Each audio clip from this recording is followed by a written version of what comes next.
আসসালামু আলাইকুম। ওয়ালাইকুম আসসালাম। তোমরা কেমন আছো? আলহামদুলিল্লাহ। প্রিয় বন্ধুরা, তো আজকে আপনাদের সামনে কিছু কথা বলার জন্য আসছি। তো আজকে যেই বিষয়টা নিয়ে কথা বলবো সেটা হচ্ছে আমরা যেহেতু মুসলমান, আমাদের কিন্তু সবারই এটা মানে কর্তব্য এবং এটা ফরজে আইন যে আমাদের সন্তানদেরকে প্রথম অবস্থায় প্রাথমিকভাবে ইসলামিক শিক্ষা দেওয়া। এটা আসলে সবারই, ছেলে হোক মেয়ে হোক, এটা সব বাবা মার এটা দায়িত্ব যে আমাদের ছেলে মেয়েদেরকে ইসলামিক শিক্ষা দেওয়া, এবং সবাই সেটা দিবেন। তো আমি আজকে ওদেরকে কিছু ইসলামিক প্রশ্ন করব, দেখি ওরা আসলে কেমন উত্তর দিতে পারে। ওরা কিন্তু এখানে অনেকে স্কুলে পড়াশোনা করে, আবার কেউ আছে মাদ্রাসায় পড়াশোনা করে। আচ্ছা, যাই হোক, প্রথম ওরে প্রশ্ন করি। আচ্ছা, তুমি বলো তো আমাদের ধর্ম কি? মুসলিম।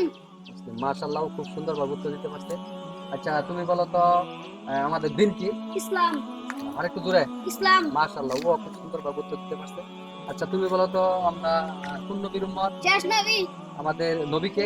হযরত মুহাম্মদ সাল্লাল্লাহু আলাইহি ওয়াসাল্লাম। মাশাআল্লাহ, ও খুব সুন্দরভাবে উত্তর দিতে পারছে। আচ্ছা, তোমার আমি প্রশ্ন করব। আচ্ছা, তুমি বলো তো আমরা মুসলমানরা যখন মৃত্যুবরণ করি, তখন জানাজার পরে যে মাটি দেওয়া হয়, সেই মাটি যখন দেওয়া হয় কবরে, তখন কোন দোয়া পাঠ করতে হয়? মিনহা খলাকনাকুম জোরে বলো। মিনহা খলাকনাকুম ওয়া ফিহা নুঈদুকুম ওয়া মিনহা নুখরিজুকুম তারাতান উখরা। মাশাআল্লাহ, মাশাআল্লাহ, ও খুব সুন্দরভাবে উত্তর দিতে পারছে। তো আমার এই ভিডিওটা যদি আপনাদের ভালো লেগে থাকে, অবশ্যই ভিডিওটা বেশি বেশি লাইক কমেন্ট শেয়ার করে অন্য কেউ দেখার সুযোগ করে দিবেন। ধন্যবাদ সবাইকে। আসসালামু আলাইকুম ওয়া রাহমাতুল্লাহি ওয়া বারাকাতুহু।